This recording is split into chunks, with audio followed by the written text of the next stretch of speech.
Ndabasuhuje kandi mbifuriza no kugubwa neza. Aha tugiye kubazanira aparitoma ikodeshwa amafaranga 800,000 ku kwezi.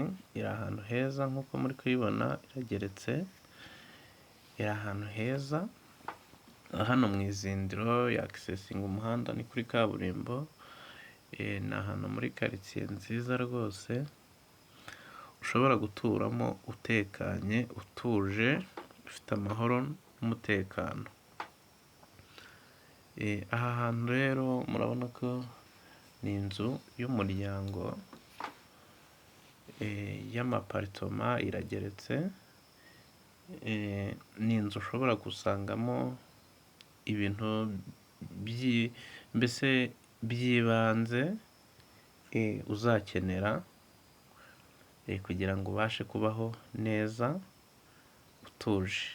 Ni ukuvuga ngo ifite ibyumba by'abana, mbese birumvikana ko ni inzu y'umuryango kandi inzu isirimutse. Wifuza rero nko kuyikodesha waduhamagara kuri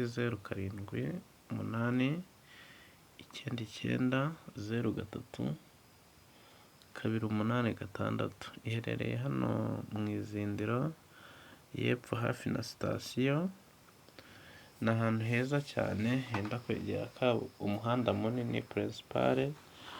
Winjira gatoya wihagera, ni bugufi bw'umuhanda purinsipale. Ni ahantu heza cyane muri karitsiye nziza.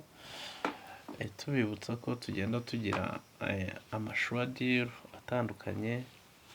Nk'urugero hano za Matwari tuhagufitiye ibibanza, aho uba witegeye Kanombe, witegeye Kimironko, mbese uba uri kureba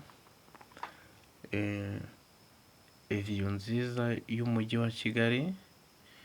Mbese uhaguze ikibanza waba uri umwe mu bantu batuye ahantu heza kandi hakwiye.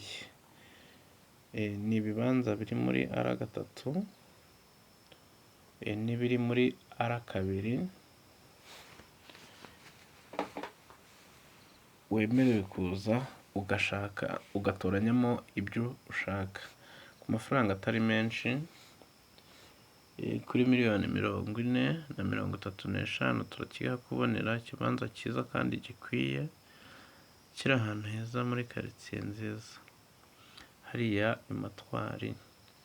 Ni ahantu heza cyane, ngira ngo murabona ko inzu ari nziza kandi iri ahantu heza. Tubibutsa ko tugenda tugira amashuwadiro menshi atandukanye n'ibibanza bya make, ibibanza rwose ushobora kuvuga ko ari bya bibanza bicukumbuye. Murakoze kandi turabashimiye, mugire ibihe byiza.